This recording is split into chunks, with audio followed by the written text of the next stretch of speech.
take a look at today. Let's. Today is. Today's.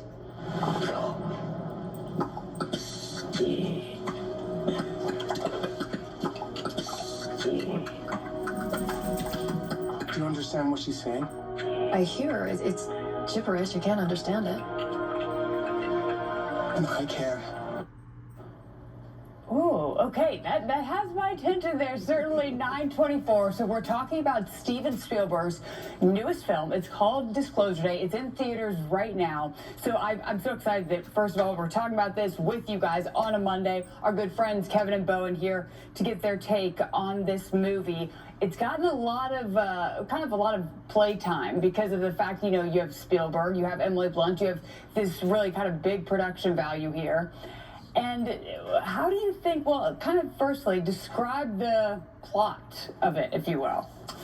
Sure. Well, the movie begins with Josh O'Connor, plays Daniel, Dr. Daniel, I forget his last name, Yeah. but he has taken some very sensitive data, some secrets that the government has about the existence of aliens. Okay. And the title of the film, Disclosure Day, hints that he wants to expose the secrets. So this film is really a kind of a thriller, a cat and mouse chase of him trying to get that data out, and the government and this shadowy agency working with the government trying to suppress them. Yeah. Okay, so and then it's kind of coming to life in the sense that people are maybe starting to kind of speak a different language or be on the same kind of network. Yeah. Emily Blunt is a meteorologist. She's stationed in Kansas City. Yeah. And she starts all of a sudden speaking different languages.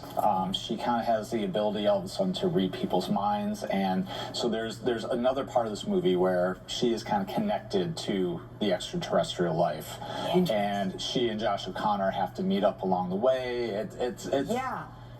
It's a slightly convoluted story, I feel like. Sometimes, is it good convoluted? Because sometimes I kind of like the process. I was going to kind of wait on this, but I love so much about this movie. Spielberg is firing on all cylinders. It's like he's in his 20s and 30s again, the way he's directing this movie. It's fantastic. The chase throughout the film is really fun. It's engaging. But I feel that there's a better story here, and this is, I'm breaking a cardinal rule of film criticism. You're only supposed to judge the film on what it is, not the film you wanted it to be. But the film wrestles with these really deep questions about extraterrestrial life, what would happen if they were here, what would happen if everyone knew.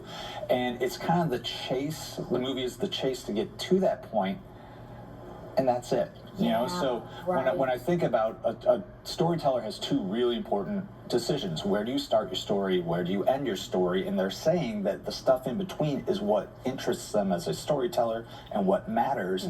And I'm shocked that Spielberg chose that section of this, what could be a much longer story. I was really surprised that that's what he decided to tell, because I don't think it's the most emotionally interesting part. Right. Okay, Beau, and how about you? Well, I will say, writer David Koepp, combined with Spielberg's direction, I think they took the whole, we are not alone scenario and just really ran with it, which is something I really loved about the film.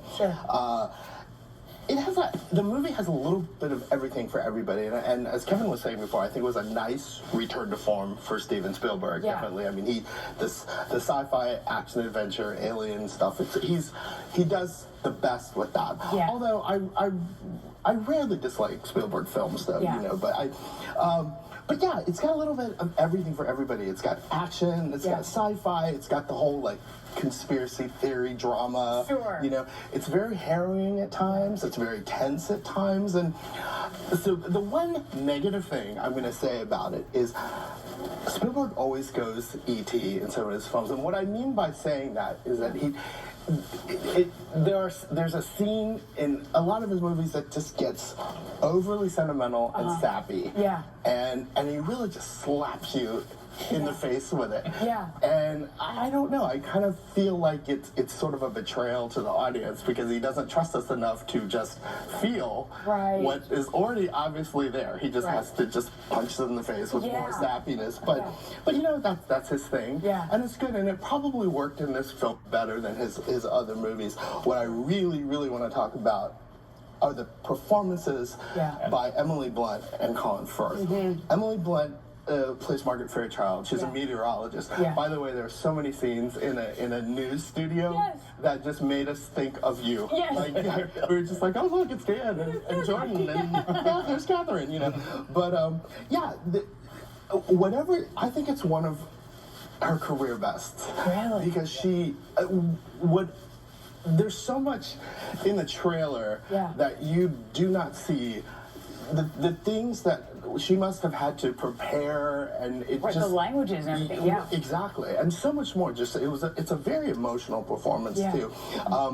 Colin Firth is like scary in it, and of course, and then Coleman Domingo, who he is on fire right now. He's kind of in everything right now, and he gave a very heartwarming performance. You know, a very sympathetic performance. But yeah, those are basically some of the things I really loved about the movie. So overall, I feel like you guys maybe have like different takes, but still saying like it's a good film. It wasn't a bust. Yeah, I think I talked kind of negatively about it. Like what going back to the idea of judging a film for what it is, what it is really good. You know what I mean? Like the camera work in this film is just like back in the old days with Raiders of the Lost Ark. Like there's this one shot of a car slamming on its brakes. The front bumper comes within inches of the camera, and then the camera swoops up and back to show you the cliff it's about to go over. Like the camera work, Spielberg's in such good control for storytelling. Like